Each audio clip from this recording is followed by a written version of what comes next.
Messieurs, voici Yomar Alamo.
Et maintenant, Jhon Orobio.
Mesdames, Messieurs, Eye of the Tiger et Riyadh Season présente ce duel prévu pour 10 rounds pour le championnat WBC continental des super légers. Ladies and gentlemen, Eye of the Tiger and Riyadh Season proudly present this bout scheduled for 10 rounds, and it is for the WBC Continental Super Lightweight Championship. Superviseur WBC, your WBC supervisor from the United States, Mr. Alberto Leon.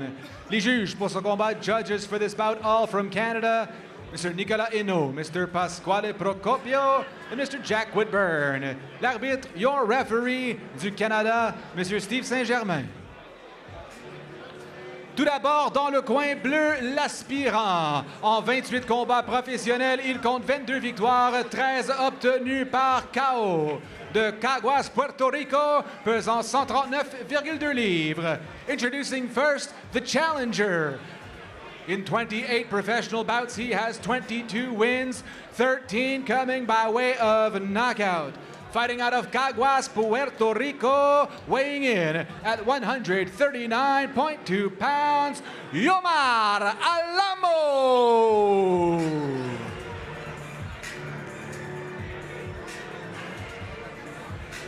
Et son adversaire dans le coin rouge s'affiche absolument parfaite. 16 combats, 16 victoires, 14 obtenus par KO. Il nous vient de Montréal et pèse 138,6 livres. His opponent fighting out of the red corner, professional record absolutely perfect. 16 bouts, 16 wins, 14 coming by way of knockout. Fighting out of Montreal, Quebec, Canada, and weighing in at 138.6 pounds. Il est le champion WBC continental des super légers. He is the reigning and defending WBC Continental Super Lightweight Champion, Jhon El Tigre Orobio.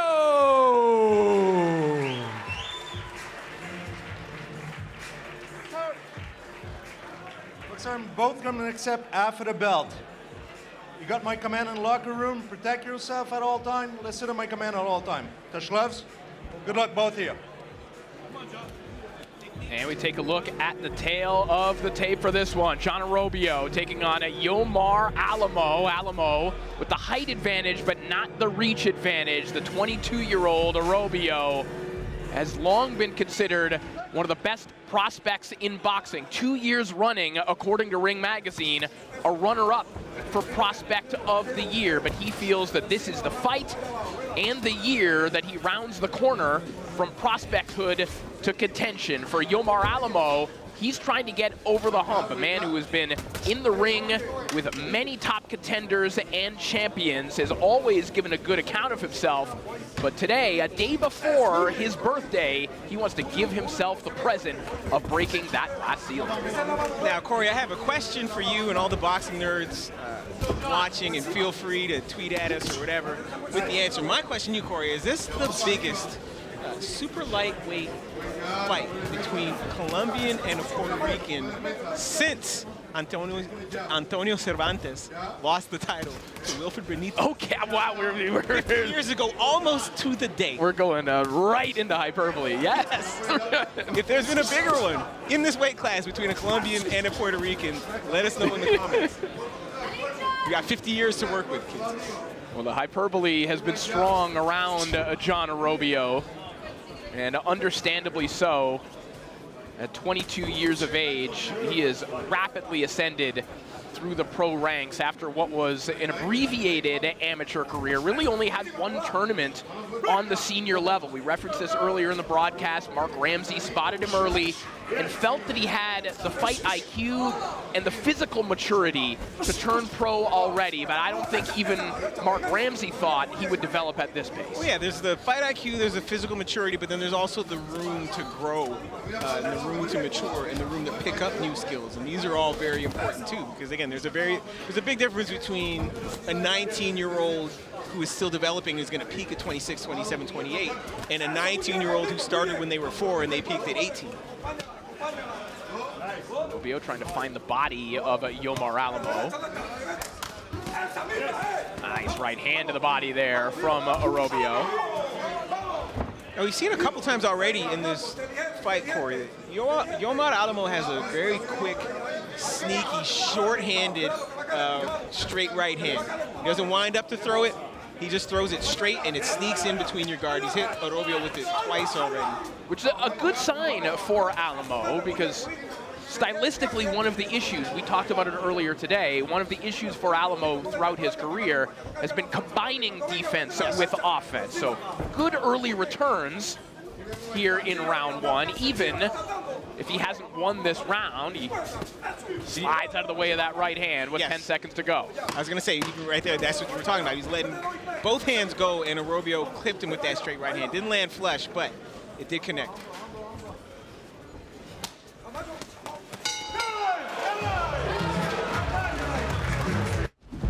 The Mizo Jeu Plus app. For real fans, by real fans. With local bets that have Quebec fired up.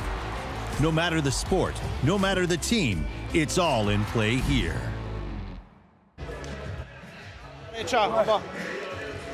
Back live here in Montreal, look at the corner of Jhon Orobio and his trainer Mark Ramsey. Encore? C'est bon. Si tu veux, tu peux faire fenta et... OK. Il faut s'approcher. Si tu vois que lui allait ici, tranquilo. Attends, reste.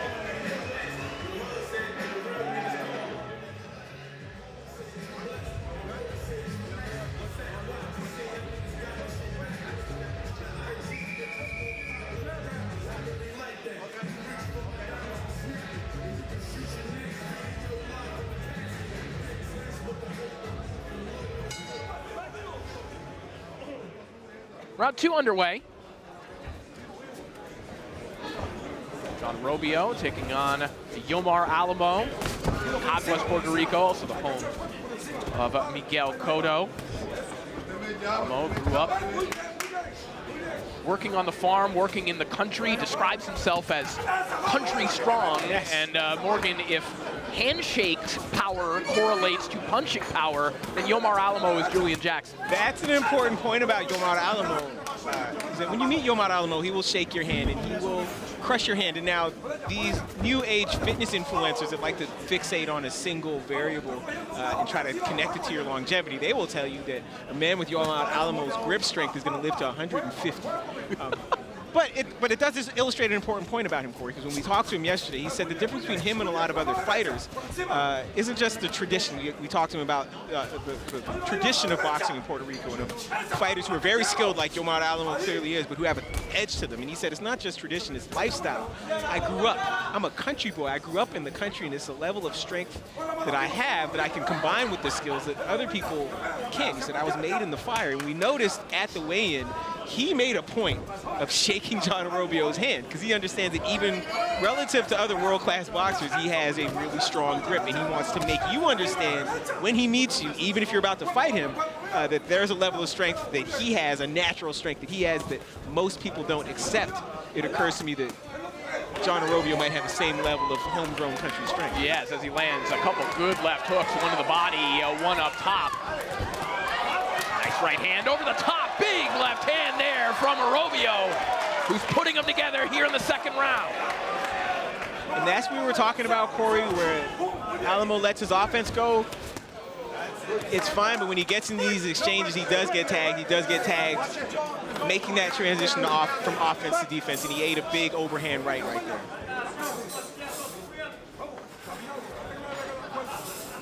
Alamo in constant motion here, making Orobio find him. Saw him last time out against Breon Gorham, another rising contender here on DAZN.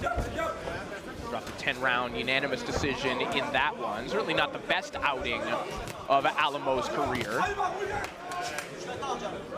Yeah, and that's the thing about Alamo, Corey, is that you look at his record and it looks sort of unspectacular, and his BoxRec ranking, he's down around number 190, looks sort of unspectacular. But if this was, we're in March now, if this was the NCAA basketball tournament, he could get an at-large bid, even despite the lackluster record, because of the strength of schedule, which we'll get into in the next round. Strength of Jhon Orobio telling a story here in round two, but Alamo still trying to be pesky here on the outside as we head back to the corners.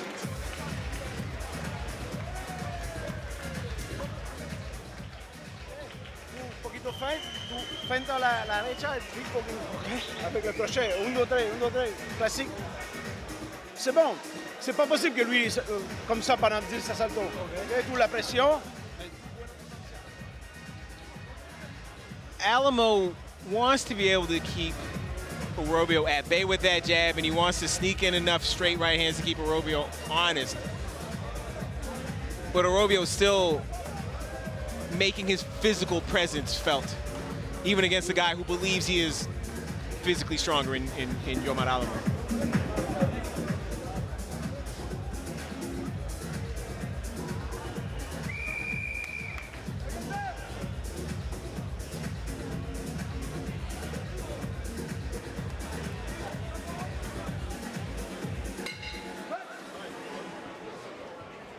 Round three underway. Yomar Alamo immediately assuming the posture of the boxer here. Clearly feels that movement and that sneaky jab are his best chance at victory here tonight. And indeed, he has had some success. This being the toughest fight of Jhon Orobio's career thus far. And Corey, to finish the point we were making last round, Alamo has Alamo is, if you're a baseball fan, Alamo has 5 losses on his record. Richardson Hitchens, Liam Perro, Tiger Johnson, Breon Gorham, right, Jermaine Ortiz. These are all world level or on their way to world level guys. Good right hands over the top, and down goes Alamo.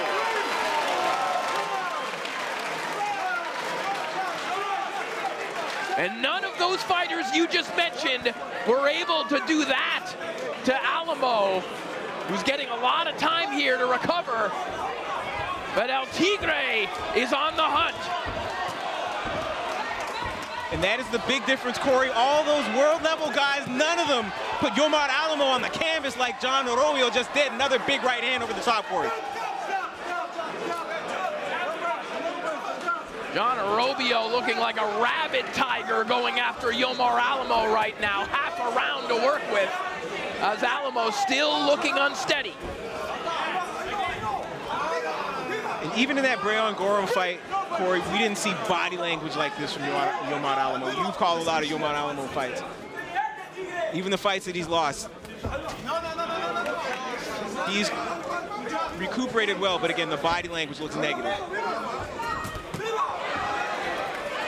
Alamo just trying to play defense and recover here. Minute left here in round 3.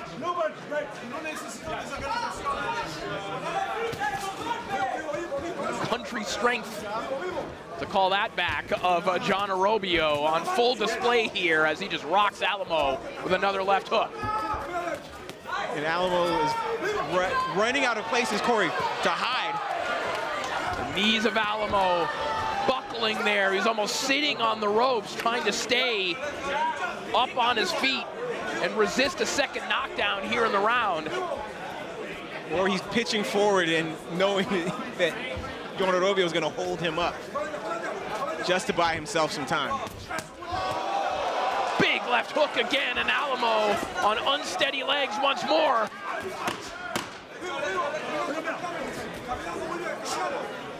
The old veteran Alamo trying to fight his way through this, but that is a deep breath of concern that we just saw. He will make it out of the round, but what a round it was for Orobio.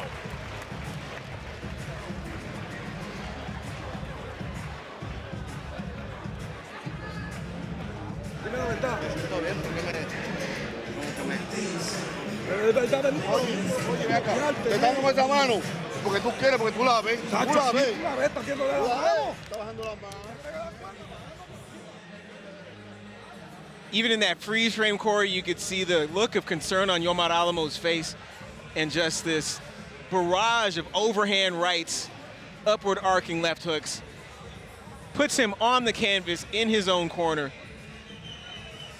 And again, we were talking about Yomar Alamo and the world-class operators who tend to be the only people that can beat him, and he tends to take them the distance.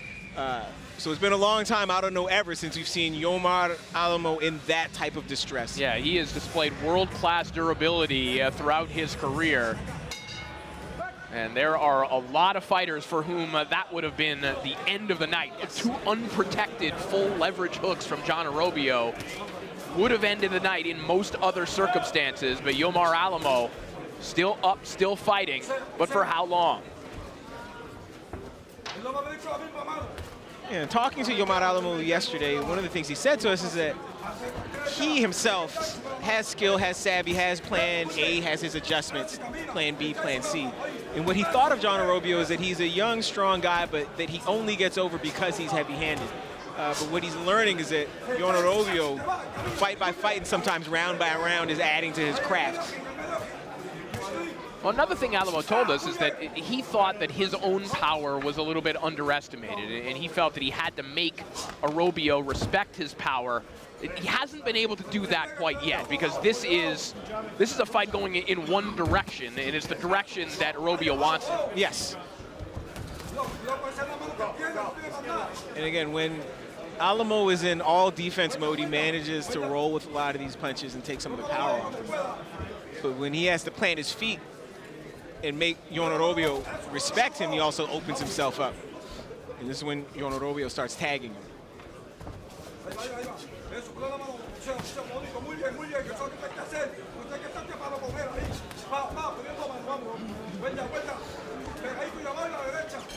Orobio trying to cut off the escape routes of Yomar Alamo. That's how he landed that first shot in the last round that got Alamo in trouble, kind of punching where Alamo was headed to. Yes. See him again taking a step to his right, trying to pin Alamo against the ropes. But again, this is a version of Alamo in this round that is all defense. And it's hard to make a guy like that stand still. Now Alamo plants his feet. And he just got hit right in the chest with a hard right hand. Yeah, and before that, a left hook that made Alamo bend like a tree in a strong wind, Corey. I thought he was going down. I'm surprised he's still standing.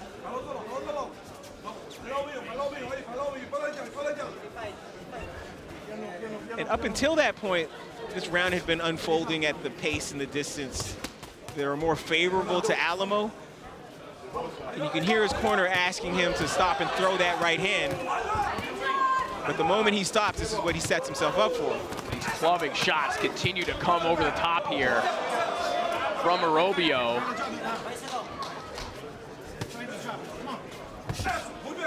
Trying to see Alamo kind of protecting his body, keeping his hands low during these exchanges, and Orobio getting a free lane for some of these shots. Another dominant round for El Tigre.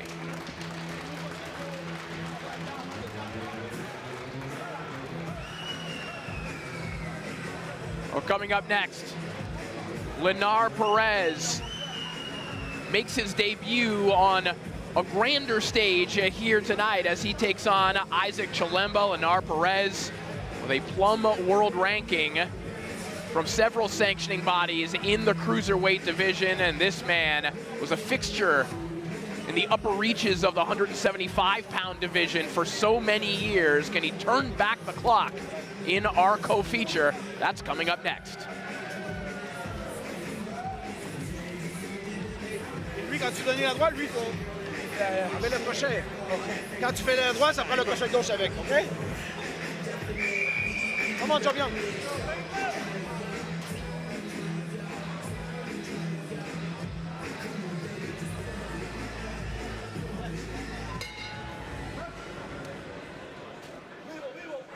Round 5 now underway.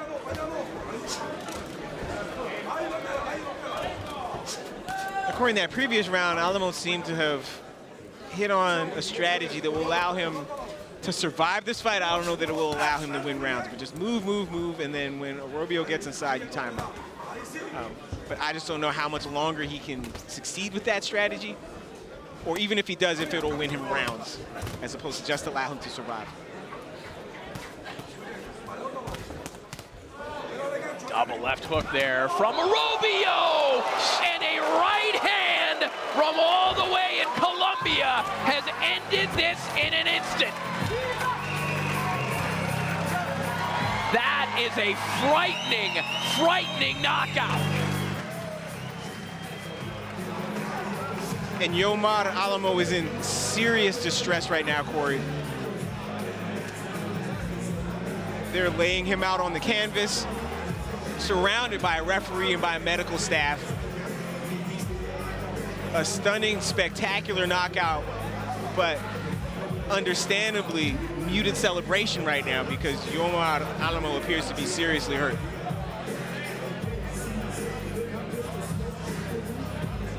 An extraordinary knockout there from Jhon Orobio. But right now, our concern is with Yomar Alamo.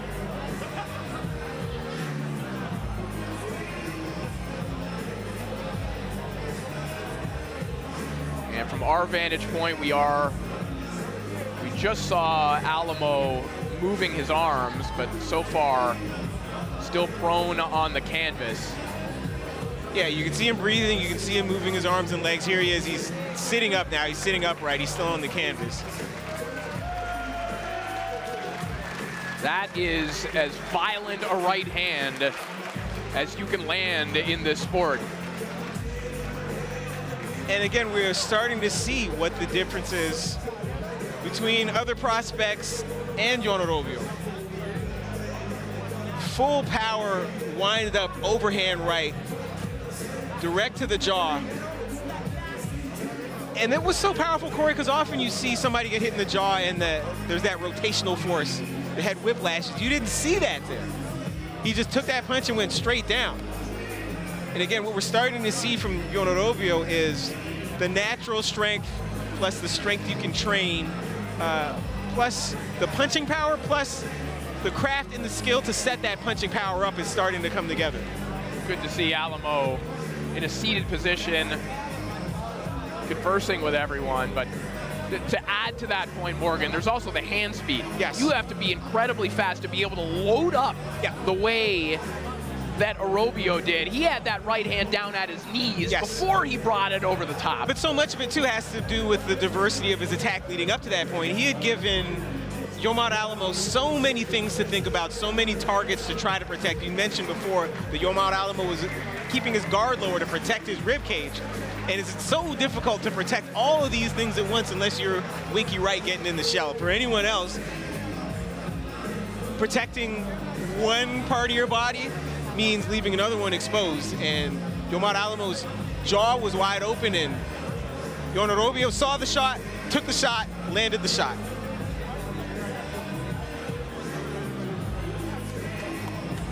Well, the biggest victory of Jhon Orobio's young career, a statement win, and we are ready to make it official.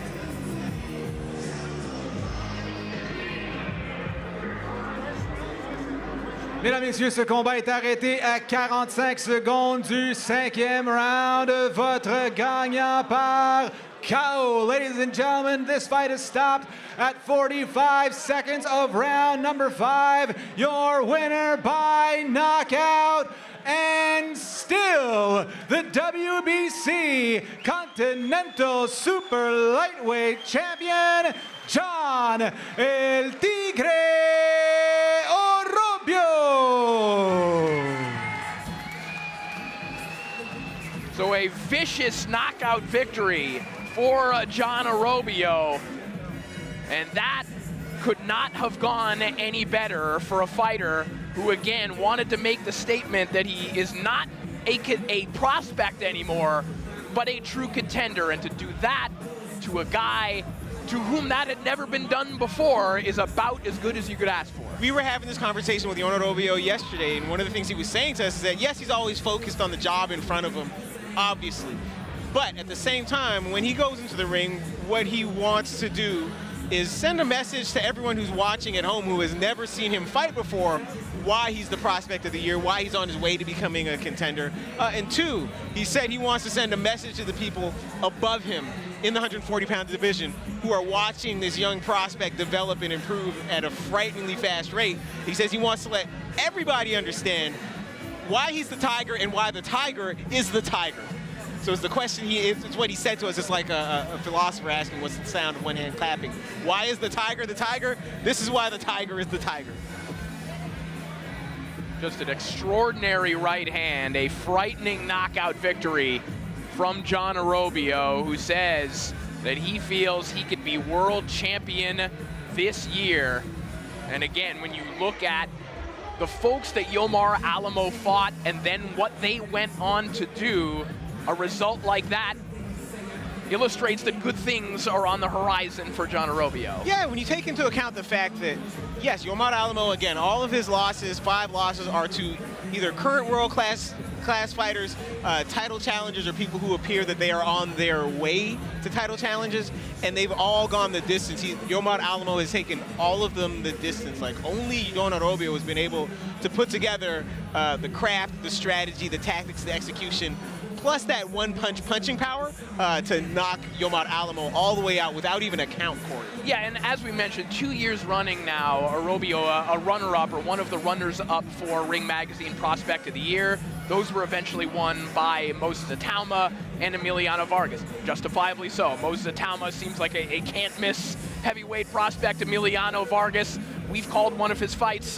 in Mexico a can't-miss prospect with telenovela good look. Get it. But when it comes to Orobio, when you look at these freshman classes, it looks like he could be a fighter who, when it's all said and done, could be the best of them. Yeah, it's what we're seeing from Jhon Orobio is a guy who is operating at a high level, but still making adjustments and making improvements from fight to fight. Think about a year and a half ago, they had him in with Sebastian Aguirre. Remember him?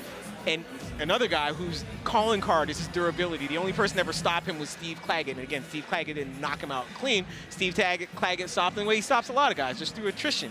And he managed to take Jhon Orobio the distance. But since then, you've put Jhon Orobio in with these survivors, and he's figured out a more calculated, calmer, much more effective way to mount his offense in ways that allow him to knock guys out who don't usually get knocked out. Well, coming up next in our co-feature, Lenar Perez takes on maybe one of boxing's most famous survivors in Isaac Chilemba. Lenar Perez, the